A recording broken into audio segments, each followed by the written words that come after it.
হযরত নূহ আলাইহিস সালাম আল্লাহকে বলেছিলেন, ক্বালা রাব্বি ইন্নী দাউতু কওমি লাইলা ওয়ান নাহারা। তিনি বলেন যে আমি দিন ও রাত আমার কওমকে দাওয়াত দিয়েছিলাম। মুফাসসিরিনরা বলেন মাত্র ৮২ জন মুসলমান হয়েছিল প্রায় ৯ থেকে ৯৫০ বছরের ভিতরে। তো সেই আমরা উম্মতি মুহাম্মাদি। আচ্ছা, এই যে আপনাদের এখানে একটা সভা, দাওয়াতি সভা চলছে, এই সবার ভিতরে যারা বক্তাগণ এসেছে, আজকে আমি বলবো আপনাদের ভাগ্য অনেক ভালো। আজকে তাকিয়ে দেখুন, আমি আশা করি শ্রোতার চেয়ে বক্তাই বেশি। আর বক্তাগুলা যাই তাই বক্তা না, সব আলহামদুলিল্লাহ যোগ্যপূর্ণ আলেম। এই যে গরিপুর থেকে এসেছে আমাদের মাওলানা সেলিম হোসেন, আমাদের চর থেকে এসেছিল মাওলানা মহিদুল হোসেন, সানাউল ভাই এসছে, এবং আমার সমস্ত আপনারা চেনা পরিচয় মানুষ দেখতে পাচ্ছেন। এরা নিজের ব্যবসা, নিজের দোকান পাটার বন্ধ করে এসেছে। বলুন তো, এইখানে এসেছে কোনো মানুষ পারিশ্রমিক দিবে আমাদেরকে? দিবে না, লিবও না। শুধু এসেছে কিসের জন্য? আল্লাহর দিনের কথা বলার জন্য, তাই তো? এই উদ্দেশ্যে আমাদের এইখানে আসা, যে মানুষগণ হয়তো বা কিছু আল্লাহর দিন শিখবে। আর আল্লাহ কোরআনে বলেছেন, ওয়ামান আহসানু কাওলাম মিম্মান দা ইলাল্লাহ, তাহার চেয়ে তো কাহার কথা অধিক সত্য হতে পারে যে মানুষকে আল্লাহর পথে আহ্বান করে এবং নিজেকে মুসলমান দাবি করে। সেই জন্যই আমরা মানুষের কাছে এসেছি যে আজ কি সমাজের বুকে দিনের দাওয়াত সকলে টাকা নিয়ে করতেছে, আর আমরা ফ্রিতে মানুষের কাছে যে মমতা বন্দ্যোপাধ্যায় চালু করেছে দুয়ারে সরকার, আর আমরাও চালু করেছি দুয়ারে দাওয়াত। প্রত্যেকটা মানুষের গ্রামগঞ্জে, প্রত্যেকটা মানুষের কানে কানে এই দিনই দাওয়াত যতদিন আল্লাহ দেহে প্রাণ থাকবে চালিয়ে দেব। আল্লাহ কবুল করুক, সকল বলুন আমিন। মূল কথা হলো এইটা, পারিশ্রমিক আমাদেরকে আল্লাহ দিবে, জানেন? আলহামদুলিল্লাহ আমরা অনেক জায়গাতে বড় বড় স্টেজে আলোচনা করি, তারপরে আমরা ছোট মসজিদগুলোতে আসি। এই কারণে মানুষ যখন জালসাতে কথা শুনে, মানুষ কথাটা গ্রহণ করবে সুরের মাধ্যমে, কার কি ভালো জিনিস এইটা। কিন্তু এইটা যে কড়া মানুষ বসে থাকবে, কিন্তু এই মানুষ কড়া জ্ঞানের মাধ্যমে বসে থাকবে, তাই তো? তো যাই হোক, আল্লাহ পাক বললেন তোমরা আল্লাহকে ভয় করো, ভয় করার মতন ভয় করো, যে ভয় করলে তোমরা মরার পর বাঁচতে পারবে। আর নবী সাল্লাল্লাহু আলাইহি ওয়াসাল্লামকে আল্লাহ বললেন, ফাবিমা রাহমাতিম মিনাল্লাহি লিনতা লাহুম, হে নবী আপনাকে আমি কর্কশ ভাষী বানাইনি, আপনাকে আমি বানিয়েছি নম্র মেজাজের ভদ্র মানুষ আপনি। অতএব আপনাকে আমার বানানোর মূল উদ্দেশ্যই হলো যে আল্লাহ পাক আপনার উপরে রহমত বরকত দিয়েছে। আল্লাহ বলেন, ওয়ামা আরসালনাকা ইল্লা রাহমাতাল লিল আলামিন, আমার নবী হলো এই গোটা দুনিয়ার ভিতরে যা কিছু আছে সমস্ত কিছুর চেয়ে আমার নবীকে রহমত করে পাঠিয়েছে। বলুন সুবহানাল্লাহ। আল্লাহর নবীকে আল্লাহ রহমত বলেছে। আবার আল্লাহ বলেন, লাকাদ কানা লাকুম ফি রাসূলিল্লাহি উসওয়াতুন হাসানা, তোমরা যদি কাউকে অনুসরণ করো তবে আমার নবীকে অনুসরণ করে চলবে, আমার নবীকে তোমরা অনুগত করে চলবে। আমার নবীর জীবনের ভিতরে উত্তম আদর্শ আছে। বলুন সুবহানাল্লাহ। তাহলে নবীজির যত জীবনী ছিল তার মধ্যে একটা উত্তম আদর্শ হলো আল্লাহর নবী তার স্ত্রীদের প্রতি কি ব্যবহার করেছে, আর আমরা আমাদের স্ত্রীর প্রতি কি ব্যবহার করি, এবং নবীজির যে স্ত্রীগুলা ছিল নবীজিকে কি সম্মান করেছে, সেই সম্পর্কে আমাদের শোনা দরকার আছে না নাই? আছে না? মা বোনেরা আছে, অনেক মা বোনেরা আছে। ওর জন্য আপনাদেরকে বলি যে আল্লাহর নবী সাল্লাল্লাহু আলাইহি ওয়াসাল্লামের সর্বপ্রথম রাসূলুল্লাহর জীবনে যে মহিলাটাকে বিবাহ করেছিল, বলুন তো সেই মহিলার নাম কি? খাদিজাতুল কুবরা রাদিয়াল্লাহু আনহা। এই খাদিজা রাদিয়াল্লাহু আনহা আল্লাহর নবী যখন বিবাহ করে, বয়স কত ছিল জানি শোনা? 40 বছর বয়স ছিল আল্লাহর নবীর স্ত্রী খাদিজার, আর আল্লাহর নবীর বয়স ছিল মাত্র 25 বছর। তো নবীজির প্রায় 15 বছরকার বড় কে? তো খাদিজা। এইবারে বলুন তো, যেহেতু স্বামী স্ত্রীর মহব্বত, স্বামী স্ত্রীর আলোচনা করতে গেলে রাসূলুল্লাহর এই ভালোবাসার কথা কিন্তু আনতেই হবে। রাসূলুল্লাহকে খাদিজা কি বলে সান্ত্বনা দিয়েছে এবং কি তার পাশে ছিল, একটু আপনাকে আগে নিয়ে যাই। আল্লাহর নবীর বয়স যখন 39 বছর 6 মাস, কতদিন বললাম বাপ? 39 বছর 6 মাস আল্লাহর নবী হীরা গুহাতে চলে গেলেন। কোথায়? হীরা গুহাতে চলে গেলেন। কিসের কারণে?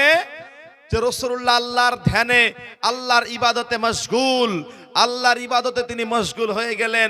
ইতিমধ্যেই আল্লাহর নবীর বিবি খাদিজাতুল কুবরা রাদিয়াল্লাহু আনহা, নবীর বয়স যখন 40, খাদিজার বয়স তখন ছিল 55। বলুন তো কত বছর ছিল? 55। আচ্ছা, 55 বছরের মানুষ একটু দুর্বল তো হয়ে যাবে কিনা? কি আদর্শতার ছিল, কি আদর্শবান মহিলা ছিল, যে আল্লাহর নবীকে কত মহব্বত করেছে। একজন নবী এখন পর্যন্ত, আল্লাহর নবী এখনো নবী হয়েছিল না, তখন তার আগেই আম্মাজান খাদিজা বুঝতে পেরেছিল যিনি মোহাম্মদ নবী হবে, ওর জন্য নিজের যা ছিল, বাড়ি ঘর যৌবন সয় সম্পত্তি আল্লাহর নবীর কদমে কুরবান করে দিয়ে আল্লাহর নবীর কাছে চলে এলেন। আল্লাহর নবী তখন, আল্লাহর নবী হীরা পর্বতে আছেন, আম্মাজান খাদিজা আল্লাহর নবীর জন্য, আল্লাহ রসুলের জন্য কিছু খাবার নিয়ে যেতেন। আল্লাহর নবীর জন্য বাটিতে করে কিছু খাবার যখন বইয়ে দিয়ে আসতো, ইতিমধ্যে হঠাৎ করে একদিন, দুদিন, 3 দিন এরকম করে যায়। যেতে যেতে আল্লাহর নবীকে ওই পর্বতে উঠে, হীরার পর্বতে উঠতো, প্রায় ঘন্টার উপরে টাইম লেগে যেত।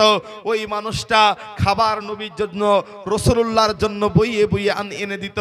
আল্লাহর নবীর জন্য খাবার যখন তিনি বইয়ে দিতেন, ইতিমধ্যে একদিন আম্মাজান খাদিজা রাদিয়াল্লাহু আনহা তিনি খাবার নিয়ে যাচ্ছে, আল্লাহর কাছ থেকে জিবরিল আমিন আসছেন। আসার পর বলছেন, ও মুহাম্মদ সাল্লাল্লাহু আলাইহি ওয়াসাল্লাম, আপনার বিবি খাদিজাকে বলে দিয়েন যে খাদিজাকে আমার আল্লাহ সালাম দিয়েছেন। বলুন সুবহানাল্লাহ। খাদিজাকে আপনি বলে দিয়েন যে খাদিজাকে আল্লাহ সালাম দিয়েছে। আমি জিবরাইলও খাদিজাকে সালাম দিলাম। আল্লাহর নবীর কাছে যখন খাদিজা আসলেন, আসার পর বললেন, ও খাদিজা, তোমার বড় ভাগ্য ভালো যে তোমাকে আমার আল্লাহ সালাম দিয়েছে। এই বাক্য শোনার পর খাদিজা বললেন, ইয়া রাসূলুল্লাহ, আল্লাহর সালামটা আপনি আমার পক্ষ থেকে জবাবটা দিয়ে দিয়েন। বলুন তো আম্মাজান খাদিজা কত বড় ভাগ্যবতী মহিলা ছিল যে আল্লাহ তাকে সালাম দিয়েছে। কতটা ভাগ্যবতী মহিলা ছিল, আর খাদিজা কতটা জ্ঞানী ছিল। ছোট্ট একটা কথা বলে দিই, আল্লাহর নবী যখন 40 বছর বয়স হলো, ইতিমধ্যে আল্লাহ রাসূল হীরা পর্বতে আছেন। জিবরাইল আমিন এসে বলছেন, ইকরা বিসমি রাব্বিকাল্লাযী খলাক, খলাকাল ইনসানা মিন আলাক। এইরকম করে 5টি আয়াত পড়লেন। পড়ার পর বললেন, নবী পড়ুন, আল্লাহর নাম যিনি আপনাকে সৃষ্টি করিয়াছেন। এই বাক্য বলার পর আল্লাহর নবী বললেন, আমি পড়তে জানি না, আমি পড়তে পারি না। এই বাক্য বলার পর জিবরাইল আমিন আল্লাহর নবীকে সিনার সাথে সিনাটা নিয়ে বুকের ভিতরে কোরআনটা যখন দিয়ে দিলেন, আম্মাজান খাদিজা রাদিয়াল্লাহু আনহা বাড়িতে আছেন। আল্লাহর নবী ঘরে ঢুকছে, আর ঘরে ঢোকার প্রথমেই আল্লাহ রসুল থরথর করে কাঁপছে। আল্লাহ রসুলের গায়ে জ্বর এসে গেছে। বাড়িতে ঢোকার সময় বলছে, জাম্বিলুনি, ও খাদিজা, আমাকে একটা চাদর দাও, আমাকে একটা চাদর আবৃত্তি করো খাদিজা, আমার গায়ে জ্বর এসে পড়েছে, আমার গায়ে ভীষণ জ্বর এসে পড়েছে। এই বাক্য যখনই খাদিজা দেখলো, দেখার পর বললেন, আল্লাহর নবী, আপনার এই হালাত, এই অবস্থা কি হয়েছে আপনি বলুন। আল্লাহর নবী যখন এই বাক্য শুনেছে, আর শোনার পর অদরদি মুসলমান মা বোনেরা কথাটা খেয়াল করে শুনবেন।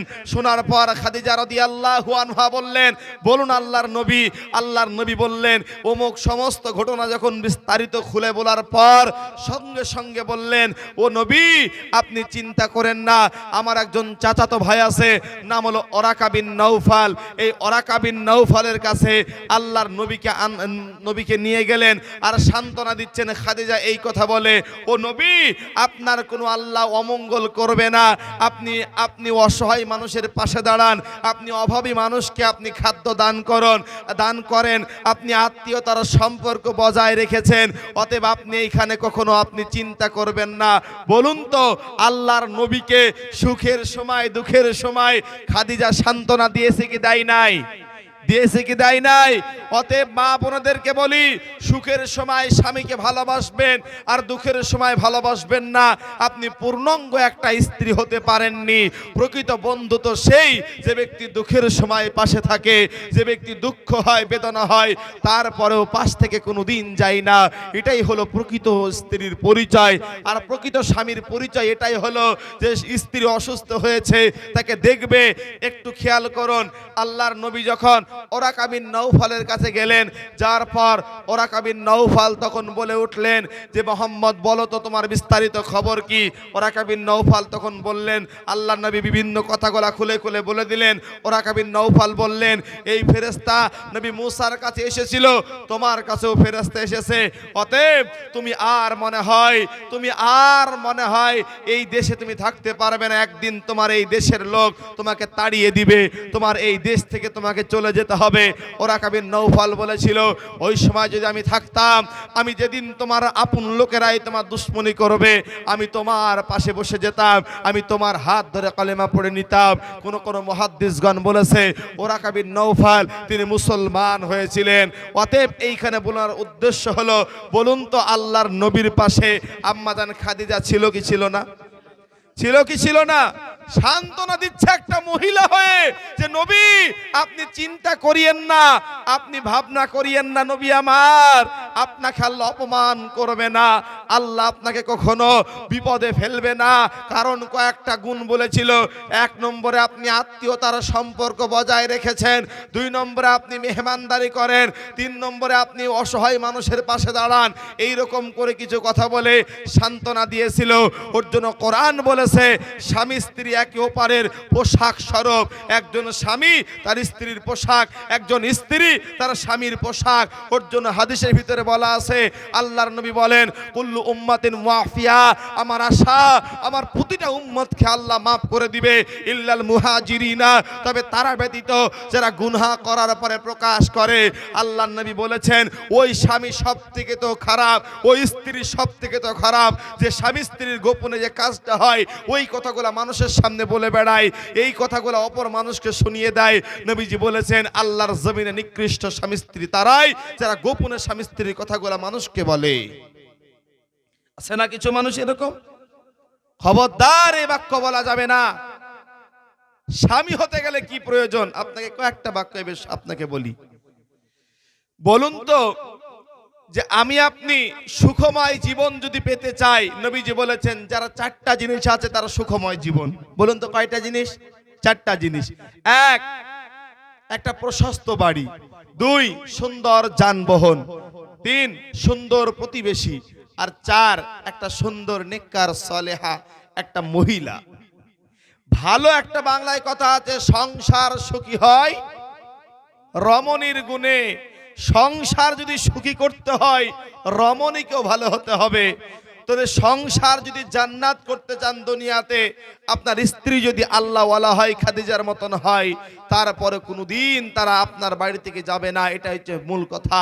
বলার উদ্দেশ্য হচ্ছে যে একজন স্বামী তার স্ত্রীকে কি করবে আর স্ত্রী তার স্বামীর প্রতি কতটা স্নেহশীল হবে। নবীজির জীবন থেকে ছোট ছোট করে ঘটনা দিয়ে উদাহরণ দিয়ে কিছু বাস্তবের সাথে মিলাবো। আল্লাহর নবী সাল্লাল্লাহু আলাইহি ওয়াসাল্লাম সাল্লামের বড় বিবি ইন্তিকাল করার পর একজন মহিলাকে বিবাহ করেছিলেন, নাম হলো আয়েশা। নাম কি জোরে বলুন? আয়েশা রাদিয়াল্লাহু আনহা, আয়েশা সিদ্দিকা রাদিয়াল্লাহু আনহা আল্লাহর নবীর সঙ্গে ছিলেন। বয়স তখন প্রায় 15-16 যুবতী মহিলা আল্লাহর নবী সাল্লাল্লাহু আলাইহি ওয়াসাল্লামের সাথে কোনো এক জায়গাতে রাত্রিবেলায় বললেন, আয়েশা চলো তো এই রাত্রিবেলাতে একটু আমরা দৌড় দিই। আয়েশা বললেন, আল্লাহর নবীকে বলেন আয়েশা যে একটু দৌড় দিয়ে। আল্লাহর নবী রাত্রিবেলাতে কেউ নেই, নবীজির সাথে সাথে একটা দৌড় দিলেন। আম্মা জান আয়েশা ওই দিন আল্লাহ রাসূল সাল্লাল্লাহু সাল্লাল্লাহু আলাইহি ওয়াসাল্লাম নবীজি আয়েশার কাছে হেরে গেলেন। হারার পর আয়েশা বললেন, আল্লাহর নবী আপনি আজকে আমার সাথে পারেননি। ঠিক তার পরের দিন কিছুদিন পর একটা দৌড় দিয়েছে, আল্লাহর নবী জিতে গেল, আয়েশা হেরে গেলে আল্লাহর নবী বলেন, আয়েশা আজ কিন্তু তুমি আমার সাথে পারোনি। এইটা ছিল মোহাব্বত স্বামী স্ত্রী। আর আপনি বাড়িতে ঢুকলে মনে হয় যেন দারোগা, আপনার চোখ মুখের দিকে তাকিয়ে স্বামী আর স্ত্রী মোহাব্বত ওইরকম নেই, মনে হচ্ছে আল্লাহ রাসূল বলেছেন কুল্লু মারিফিন সাদাকা, প্রতিটা ভালো কাজ সাদকা স্বরূপ। একজন মুসলমান অপর মুসলমানের মিষ্টি মুখে হাসি মুখে কথা বলবে, এইটাও তার আমল নামায় সাদাকার নেকি হবে, বলুন সুবহানাল্লাহ। এইটা নেকি হবে। আপনি আপনার স্ত্রীকে বাড়িতে ঢুকবেন সালাম দিয়ে। কি দিয়ে ঢুকবেন? সালাম দিয়ে। সালাম তো আপনার মুখে বের হয় না। যদি বলা স্ত্রীকে সালাম দাও, সালাম দিবে। সালাম দিতে গেলে সব লজ্জা আমার ভিতরে যখন লাগে। বাড়িতে যখন ঢুকবেন আজকে থেকে শুরু, ইনশাল্লাহ সকলে সালাম দিয়ে ঢুকবেন, ঠিক আছে তো ইনশাল্লাহ? আচ্ছা, সালাম কথার অর্থ কি? শান্তি। আপনি বলবেন আসসালামু আলাইকুম, আল্লাহ তোমাদের উপরে শান্তি বর্ষিত হোক, দয়া বর্ষণ হোক। এই বাক্য তার স্বামী তার এই দয়ার এই কথাটা বলবে, আর স্ত্রীও সে একই কথা বলবে। স্বামী আর স্ত্রী যখন ফোন হবে, স্ত্রী আগে সালাম যদি পারে আলহামদুলিল্লাহ, আগে সালাম দেওয়ার প্রতিযোগিতা করবেন। কারণ এইখানে উদ্দেশ্য হচ্ছে যে স্বামী স্ত্রী মহব্বত বাড়বে। এক নম্বরে সালাম প্রচলন শিখান, সালাম দিয়া দি করুন, আপনার সংসারে সুখ আসবে। মানুষে বলে না যে সংসার সুখে নাই। আরে ভাই, আপনি ইসলামের কটা আইন মানেন বলুন? কয়টা আইন আপনি ইসলামে মেনেছেন আপনার সংসারে পরিবারে? রাত্রিবেলায় ঘুম থেকে উঠাবেন, নিজে তাহাজ্জুদ পড়ুন, আপনার বিবিকেও তাহাজ্জুদের জন্য ডাকিয়ে দেন, তখন আর আপনি দেন না। তাহলে আপনার ঘরে শান্তি আসবে কি করে? স্বামী তো নামাজ পড়ে না, তো স্ত্রীকে পড়াবে কোথা থেকে? মা বোনেরা আছি, মা বোনদের জন্য উদ্দেশ্য করে বলে যাই, স্বামী যদি খারাপ হয়, এর উদাহরণ আল্লাহ দিয়েছে কোরআনে। ফেরাউনের কথা উল্লেখ করেছেন। ফেরাউনের বিবির নাম কি? আসিয়া। এই ফেরাউনের বিবি জান্নাতে যাবে এবং দুনিয়াতে মরার আগে জান্নাতটা দেখেছে, বলুন সুবহানাল্লাহ। ফেরাউন নির্যাতন শুরু করেছে। ফেরাউন, ওই যে আল্লাহ কোরআনে বলেছে ফিরআউন যিল আওতাদ, স্মরণ করো সেই পেরেকওয়ালা ফেরাউনের কথা। যখন আসিয়ার হাতে যখন পেরেক মেরেছিল, বলেছিল যে বল যে আনা রব্বুকুমুল আলা, আমি হলাম আল্লাহ। তিনি নিজেকে আল্লাহ দাবি করেছিল। আসিয়াকে বলেছিল, আসিয়া তুই আমাকে আল্লাহ বলে মান, না হলে তোকে হত্যা করব, মেরে ফেলবো। আসিয়া বলেছিল তুমি আমার আল্লাহ না, আল্লাহ একজন আছে, ওয়া হুয়া আলা কুল্লি শাইইন কাদির, অতএব তুমি আমার আল্লাহ হতে পারো না। এই বাক্য বলার পর আসিয়াকে নির্যাতন করেছে, নিপীড়ন করার পর অবশেষে আসিয়াকে দুনিয়া থেকে হত্যা করেছে। তারপরেও আসিয়া যাররা পরিমাণ ঈমান ছাড়েনি। প্রিয় মা বোনেদেরকে বলতে চাই, ও আমার মা খালা, শুনে রাখো, তোমার স্বামী ফেরাউনের চেয়ে খারাপ নয় যে তুমি বুরখা পড়ে গেলে তোমার স্বামী মারবে, তুমি নামাজ পড়লে তোমার স্বামী মারবে। এইরকম স্বামী আমার জানা মতে খুবই কম, হয়তো বা হাজারে একটা থাকতে পারে কোলাঙ্গার। কিন্তু আলহামদুলিল্লাহ, যে স্ত্রী ৫ ওয়াক্ত সালাত আদায় করে, ওই স্ত্রীকে বলুন তো তার স্বামী অনেক ভালোবাসে, বাসে না? উদাহরণ দিই আপনাকে, একটা স্বামী ৫ ওয়াক্ত সালাত আদায় করে আর একটা স্ত্রী ৫ ওয়াক্ত সালাত আদায় করে, বলুন তো কার ভালোবাসাটা বেশি? আপনি কথা বুঝতে পারেন না, আবার বুঝি বলি। একটা স্বামী যখন ৫ ওয়াক্ত সালাত আদায় করবে, তোর বিবি কিন্তু স্বামীকে ওই পরিমাণ ভালোবাসা দিতে পারবে না যে পরিমাণ পুরুষটা তার ওই স্ত্রীকে ভালোবাসা বেশি দিতে পারবে। দেখবেন যখন একটা স্বামী বাড়িতে শুনবে যে আমার স্ত্রীরা যে নামাজ পড়েছে ৫ ওয়াক্ত, মনটা কত খুশি হয় কি হয় না? কত খুশি হবে। ওর জন্য কোরআন বলেছে তোমরা স্বামী একে অপরের পোশাক স্বরূপ। পোশাক যেমন তোমাকে আবৃত্তি করে রেখে দিয়েছে, তোমার গায়ের পোশাক যদি তোমার ঠিক না থাকে, সমাজে তোমার মান দিবে না। তোমার পোশাক যদি সমাজের ভিতরে, তোমার পোশাকটা যদি খারাপ হয়ে যায়, সমাজের লোক তোমাকে মান দিবে না। ঠিক একজন পুরুষ আর একজন স্বামী একটাই কথা, একটাই কথা, যখন তোমার স্বামী আর তোমার মহব্বত যখন তৈরি হয়ে যাবে, তখন তোমার সমাজের ভিতরে একত্রিত হয়ে যাবে। ওই কথা বলছিলাম, যে কথাটা আল্লাহর নবী বলেছেন, ওই ব্যক্তিকে আল্লাহ ক্ষমা করবে না যে ব্যক্তি স্বামীর কথা, স্ত্রীর কথা, গোপন পাপ মানুষকে বলে বেড়ায়। এই কথা আল্লাহ পাক ওই ব্যক্তিকে কখনো ক্ষমা করবে না যে গোপনে পাপ করার পর ওই পাপটা মানুষের কাছে প্রকাশ করে। আমি কয়েকটা কথা বলছি, কিছুক্ষণের ভিতরে আলোচনা শেষ করব। আমি মা বোনদেরকে উপদেশমূলক কয়টা কথা বলি। মাগো, যে আজ কি তুমি তোমার স্বামীকে পৃথিবীতে আছে মূল্যায়ন দিচ্ছ না, কাল থাকবে না, তুমি পথের ভিখারির মতন হয়ে যাবা। তোমার 5টা বেটা আছে, তোমার 5টা বেটার কাছে, 5টা বেটার বইয়ের কাছে তুমি একটা ফকিরের মূল্য থাকবে, তোমার মূল্য থাকবে না। বাপ, আপনাকে বলি, আপনার স্ত্রী বেঁচে আছে, আপনি আপনার স্ত্রীকে মূল্যায়ন করেন না, কাল আপনার স্ত্রী মারা যাক, আপনার বেটার বইয়েদের কাছে আপনি কতদিন মুখ থুকরা খাবেন, আপনি কতদিন মুখ ফেকনা খাবেন। কাল বলবে যে তোমার বাপকে, স্বামীকে বলবে তোমার বাপকে ঘর থেকে বিদায় করো, আর এক বেটা আছে ওর বাড়িতে থাক, আপনার আফসোস করে তখন লাভ হবে না। থাকতে স্বামী স্ত্রী মহব্বত করুন। নবীজি বলেছেন, স্ত্রীর মুখে এক লুকমা খাবার তুলে দিবা, এটা তোমার জন্য সাদকা হয়ে যাবে। স্ত্রীর পেছনে যে খরচগুলা তোমরা করবা, ওই খরচগুলা করলে কিয়ামতের ময়দানে দানের কাতারে, দানের খাতাতে ওই খরচগুলা পাবেন। বলুন সুবহানাল্লাহ। অতএব স্বামী স্ত্রী মহব্বত করুন, মিল মহব্বত রেখে গোপনে পরামর্শ করুন। আর একটা উপদেশ বলে যায়, স্বামী স্ত্রী কোনো কাজ করার পরে স্বামী স্ত্রী একসাথে পরামর্শ নেবেন, কাজ করার আগে পরামর্শ করবেন, সিদ্ধান্ত স্বামী নেবে, স্ত্রী স্বামী পরামর্শ করে কাজ করবেন। মাদেরকে বলতে চাই যে প্রিয় মা বোনেরা আমার, আজকে যদি আপনার যাদের স্বামী নেই, তারা বুঝে যে সংসারে কতটা টিকে থাকা কঠিন জিনিস। আমার বাড়ি, আমার ঘর সবকিছু থাকার পরেও আমার কোনো অধিকার নাই, এটা হলো স্বামীহারা মহিলার কথা। যে আমার বাপে, আমার স্বামীর বাড়ি, আমার ঘর, তারপরে কোনো যোগ্যতা নাই। আর আপনি কি হবেন যখন আপনার স্ত্রী থাকবে না, যে একটা সুখের দুঃখের কথা বলার মানুষ পাবেন না। ওই দিন আসার আগে নবীজি বলেছেন, ওই স্বামী সব থেকে ভালো যে স্বামী তার স্ত্রীর কাছে ভালো। আর নবীজি বলেছেন, ওই স্ত্রী সব থেকে ভালো যে তার স্বামীর কাছে ভালো। অতএব আমাদের মহিলারা বলে, শুধু তুমিই আমাকে ভালোবাসো না, গোটা পৃথিবীর লোক, গোটা গ্রামের লোক আমাকে ভালোবাসে। কথা আছে না এরকম? হ্যাঁ, এরকম কথা আছে, বলে তুমিই শুধু আমাকে দেখতে পারো না, আর গোটা গ্রামের লোক আমাকে দেখতে পারে। মহিলারা, মাগো, এই বাক্য বলে জান্নাত পাবেন, এই বাক্য বলে জাহান্নামে যাবা। কারণ নবীজি বলেছেন, ওই ব্যক্তি সব থেকে ভালো যে তার স্ত্রী স্বামীর কাছে ভালো। কথা বুঝে আসলো? ছোট্ট একটা গল্প বলি, তারপর আলোচনা শেষ করব। আচ্ছা, স্বামী স্ত্রী ঝগড়া হয় কি হয় না? হয় না বাড়িতে? আচ্ছা বলুন তো, বেশিরভাগ যখন সংসারে, ধরুন আপনার সংসারে এই যাবত 100 দিন ঝামেলা হয়েছে, তো 90 দিন দোষী হলো মহিলা। 90 দিন দোষ করেছে মহিলাকে, তারপরে কাজই হয়। হ্যাঁ, আছে না? একটা ছোট্ট উদাহরণ দিই। এক স্বামী স্ত্রীর বাড়িতে মিল নাই, মহাব্বত নাই। তাক হুজুর এসে, এরকম করে হুজুর এসছে, তো হুজুরের কাছে যেয়ে বলছে, হুজুর আমার স্বামী আমাকে উঠতে বসতে মারে, তখন কি করবো বলেন? তো তখন হুজুর সাহেব বলছে, মা কি কিছু এসছো নাকি? বলে না হুজুর। বলে কালকে আসবে এক ঘোড়া পানি আর 3 কেজি তেল আসবে ভালো, যেহেতু আমি থাকবো না, 1 বছর কাছে বিদেশে যাবো, পড়ি দিয়ে যাবো, ওগুলো আস্তে আস্তে তোমার আমল হবে। ঠিক তাই করেছে, পানি আর কিছু তেল নিজেই হুজুরের কাছে গেছে। যার পর তো হুজুর সঙ্গে সঙ্গে একটা কি দিয়েছে, পানিতে ফু দিয়েছে, তেলে ফু দেওয়ার পর একটা ছোট্ট দেখে ওই পানি ওই গ্লাসে দেওয়ার পরে বলছে, যখন তোমার স্বামী স্ত্রী যখন কাজী হবে, মা তোমার স্বামী যখন বাড়িতে এসে বেশি বকাবকি করবে, 1 গ্লাস পানি তোমার স্বামীকে খাওয়াবা, আর তুমি 1 গ্লাস পানি মুখে দিয়ে গিলবা না, লক করে বসে থাকবা। মুখে দিয়া গিলবা না, লক করে বসে থাকবো ওই জায়গাতে। তো ঠিক হুজুরের পানি পড়ি দিয়ে মাসালা বলি দিয়ে হুজুর চলে গেছে বিদেশে। 1 বছরের ভিতরে বাড়িতে কোনো মারামারি নাই, কাটাকাটি নাই। হুজুরকে হাদিয়া দেওয়ার জন্য ভালো করে মহিলা চলে গেছে, হুজুর আপনি কি ওষুধ দিয়েছিলেন? আমার 28 বছরের ঝামেলা আপনি 1 বছর মিটিয়ে দিয়েছেন হুজুর। বলছে কেন মা?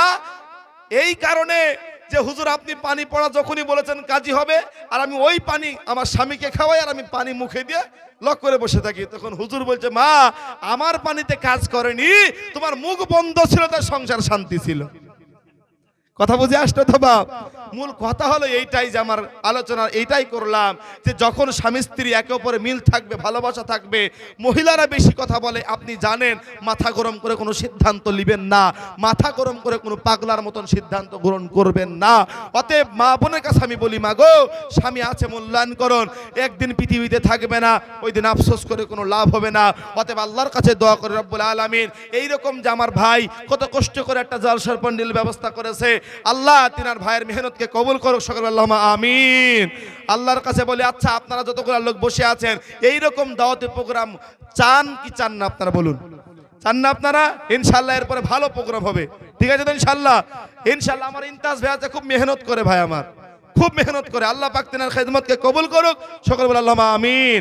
যতগুলো লোক আমরা এখানে আসি, আলোচনা করলাম, বা আলোচনা করতে গেলে তো অনেক সময় প্রয়োজন। আমাদের প্রত্যেকটা মানুষ, প্রত্যেকটা কথা রত্নের চেয়ে দামি, সোনার চেয়েতেও দামি। বাপ, সোনার কোনো দাম নাই, টাকার দাম বেশি, ওর জন্য কানে মানুষ পড়ে, ওতে কোনো ফায়দা নাই। কিন্তু আর কথা শুনবেন, মানুষ জীবনটা বাস্তব তৈরি হবে।